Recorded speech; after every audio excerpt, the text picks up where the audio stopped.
Hello everyone, welcome to my another video. আজি মই আপোনালোকক মৰিচা বা ডাঠা শাক আপোনালোকে যি বুলি কয় এইটো শাক কমেন্ট কৰিব তাৰে ঠাৰিৰ পৰা এটা ৰেচিপি দেখুৱাম এয়া মৰিচা শাকৰ ঠাৰিৰ চৰচৰি Hello everyone, আজি মই ডাঠাৰ চৰচৰি বনাম চাব কেনেদৰে বনাম এয়া বাকলিখিনি গুচাই লৈছো তাৰপিছত কেনেদৰে বনাম আপোনালোকক দেখুৱাই আছো এয়া ৰেডি হৈ গ'ল গুচাই পেলাই এনেদৰে এয়া বাকলিবোৰ গুচাই ললো এয়া এতিয়া বনাম দেখুৱাই আছো আপোনালোকক কেনেদৰে বনাম এয়া কেৰাহীখন গৰম হৈ গ'ল এতিয়া মই ইয়াতে খোৱা তেল দি দিছো এয়া কেৰাহীখন গৰম হৈ গ'ল তেলখিনি এতিয়া মই ইয়াতে দিম এয়া পিয়াজ জলকীয়া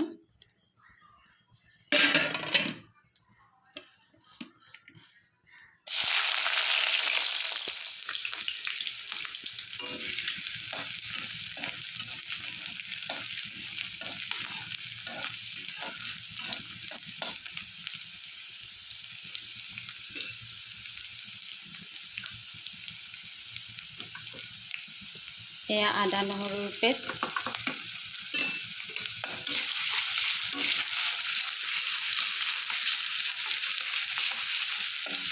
ভালদৰে লৰাই মিক্স কৰি ল'ব এয়া পিঁয়াজৰ কেঁচা ভাৱটো নাইকিয়া হৈছে এতিয়া মই দিম এয়া মৰিচাৰ শাকৰ ঠাৰি ডাঠা শাক যোনে যি বুলি কয় তাৰে এয়া ঠাৰি এনেদৰে চৰচৰি খাই বৰ ভাল পাওঁ মই ডাঠাৰ চৰচৰি এয়া মৰিচাৰ চৰচৰি বহুত ঔষধি গুণেৰে পৰিপূৰ্ণ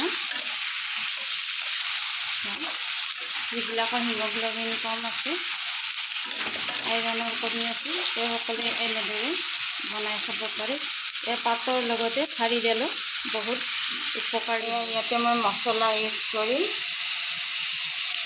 এয়া সৰিয়হ দিম 4 চামুচ 2 চামুচ এৰি এয়া আধা চামুচ হ'লে জালুকৰ গুড়া 1 চামুচতকৈ অকণমান কম জিৰা গুড়া আৰু পুৰা 1 চামুচ ধনিয়া গুড়া তাৰপিছত হালধি আৰু নিমখ সোৱাদ অনুযায়ী এয়াখিনি এনেদৰে লৰাই চলাই দিয়াৰ পিছত মই বাকী এয়া মছলাখিনি ইয়াতে ইউজ কৰিম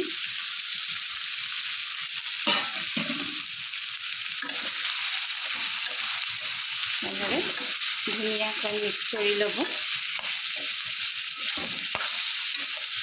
জুইটো মিডিয়াম ফ্লেমত ৰাখিব আৰু এনেদৰে লাৰি কৰি বনাই দিব আপোনালোকে আলুও দিব পাৰে ইয়াতে যিসকলে আলু খাই ভাল পায় আৰু যদি গ্ৰেভি খাই ভাল পায় বেছিকৈ পানী দিব পাৰে এনেদৰে অকণমান ঢাকন দি এতিয়া ভাজি থৈ দিম তাৰপিছত অকণমান পানী দি থৈ দিম সিজিবলৈ এয়া মছলাখিনিৰ পৰা ধুনীয়াকৈ তেল ওলাইছে দেখিছে অকণ তলত লাগিবলৈ ধৰিছে এতিয়া দি দিম এয়া পানী প্লেটখনত অকণমান মছলা লাগি আছিলে এনেই কিয় ৱেষ্ট কৰোঁ সেইকাৰণে বেছি পানী অকণমান দি দিছোঁ আপোনালোকে এনেকুৱা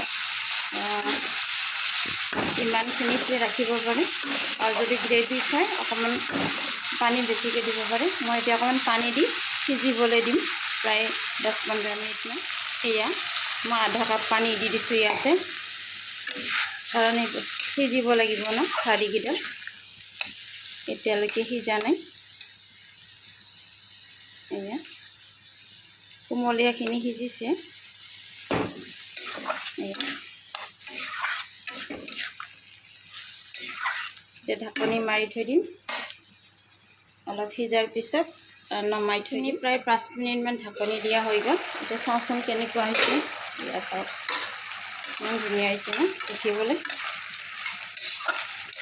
যদি গ্ৰেভি খাই ভাল পায় এনেকুৱাত ৰাখিব পাৰে।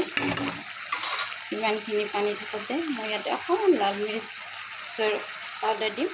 এয়া কাশ্মীৰী লাল মিৰ্চৰ পাউডাৰ অকণমান দি দিছোঁ। জ্বলা নাই কিন্তু কালাৰটো বিৰাট ধুনীয়া হয়। এয়া খাবলৈ বৰ সোৱাদ হয়, বহুত টেষ্টি হয়। মই অকণমান ডাঠ কৰিম।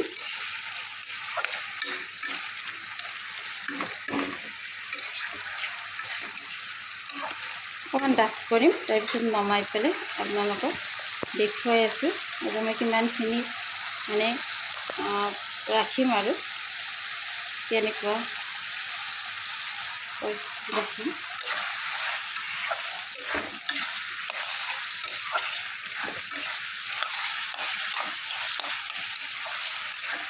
এনেকুৱা মছলাবোৰ গাত লাগি থাকিলে খাবলৈ ভাল হয়।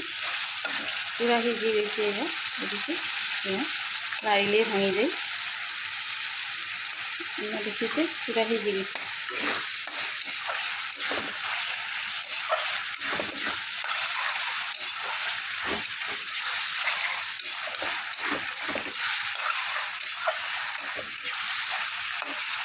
এয়া ৰেডি হৈ গ'ল। এতিয়া মই নমাম।